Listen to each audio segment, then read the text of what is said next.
आपल्या मुलीला श्रीमंत व धनवान सासर मिळावे असे प्रत्येक आईवडिलांना वाटते. मुलांनाही धनवान सासर असावे असे वाटते.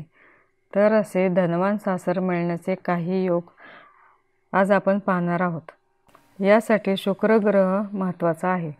शुक्र ग्रह भौतिक सुख, संपन्नता, प्रेम, चांगले लाईफस्टाईल देणारा ग्रह आहे. म्हणून शुक्रापासून ह्या योगाची सुरुवात करू. पहिला योग म्हणजे एकादश भावामध्ये शुक्र हा स्वराशीचा असावा, म्हणजे वृषभ किंवा तुळेचा असावा. मीन राशीमध्ये शुक्र उच्चीचा होतो. उच्चीचा शुक्र एकादशात असणे हा खूप धनवान बनवणारा योग आहे. फक्त शुक्र एकटा असावा, पापग्रहांच्या युतीमध्ये नसावा. शुक्र कन्या राशीमध्ये असता धनवान सासर मिळते, पण विचार जुळत नाही. वैवाहिक सुखात कमतरता असते. तसेच राहू किंवा शनीची युती शुक्राबरोबर असल्यास वैवाहिक सुख कमी मिळते. शुक्र मंगळ युती असता धनवान सासर मिळते. दुसरा योग म्हणजे शुक्र पत्रिकेमध्ये बलवान असावा, 10 ते 20 अंशावर असावा. हे योग पत्रिकेत कोणतेही लग्न असले तरी होतात. फक्त शुक्र नीच राशीत नसावा. फक्त शुक्र बलवान असावा. तिसरा योग म्हणजे शुक्र एकादश भावामध्ये आहे. तर एकादश भावामध्ये जी रास आहे तिचा स्वामी 4थ्या, 7व्या, 10व्या भावात असेल तर धनवान सासर मिळेल. उदाहरणार्थ शुक्र हा सिंह राशीचा आहे व सिंहेचा स्वामी रवी ग्रह हा 4थ्या, 7व्या व 10व्या भावात आहे. हा धनवान सासर मिळण्याचा योग आहे. चौथा योग म्हणजे एकादश भावामध्ये शुक्र ज्या राशीमध्ये आहे त्या राशीचा स्वामी पंचमात व नवमात असता धनवान व सुशिक्षित विचारांचे चांगले सासर मिळते. शुक्र शुभयोगात असता मुलीला श्रीमंत व बिझनेसमॅन पती मिळतो.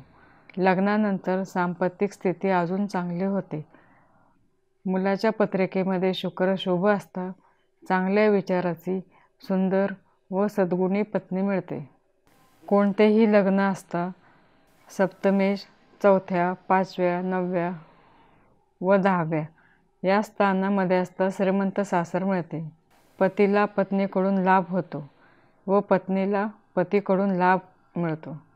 उदाहरणार्थ सप्तमेश चंद्र आहे, तो 4थ्या, 5व्या, 9व्या व 10व्या स्थानामध्ये आहेत. अशा वेळी धनवान व संपन्न कुटुंबामध्ये विवाह होतो. 6वा योग सप्तमेश व लाभेश यांची युती केंद्रस्थानामध्ये असेल तर धनवान सासर मिळते.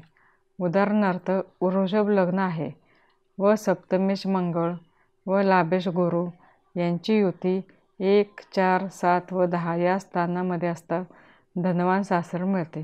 7वा योग सप्तमेश व चतुर्थेश. सप्तमेश व चतुर्थेश यांची युती केंद्रस्थानात असावी. उदाहरणार्थ सप्तमेश शुक्र आहे व चतुर्थेश चंद्र आहे. यांची युती केंद्रस्थानामध्ये विशेषतः चतुर्थामध्ये असता अशा व्यक्तींचा जन्म फक्त सुख भोगण्यासाठीच झालेला असतो. आणि शेवटचा योग म्हणजे सप्तमेश व कर्मेश यांची युती केंद्रस्थानामध्ये असता धनवान सासर मिळते. उदाहरणार्थ सप्तमेश हा शुक्र आहे व कर्मेश शनी आहे.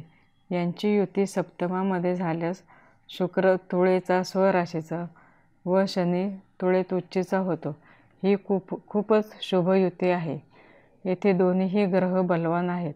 अशा वेळी वैवाहिक सुख उत्तम मिळते, कशाचीच कमी नसते. संपन्नतेबरोबर समाजात मान सन्मान मिळतो. असे हे श्रीमंत सासर मिळण्याचे काही योग आहेत. पुढच्या भागात गरीब किंवा मध्यम सासर मिळण्याचे योग पाहू. धन्यवाद.